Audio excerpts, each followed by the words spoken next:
bakunzi baruha muri iyi weekend Azam TV yabazirikanye kuko izabagezeho imikino itandukanye y'umunsi wa 13 wa Azam Rwanda Premier League kuwa gatanu kuri Stade Umuganda. Marine FC izaba yisobanura na Arpl FC. Bao bila shaka itakuwa bao la piga go bao la tano. Kuwa gatandatu AS Kigali izacakirana na Kiyovu Sports Club.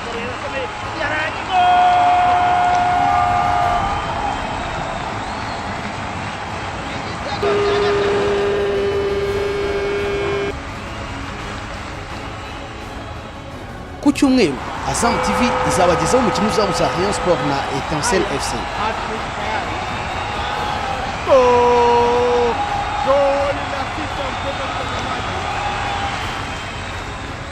Iyi mikino yose izatangira saa 9 n'igice.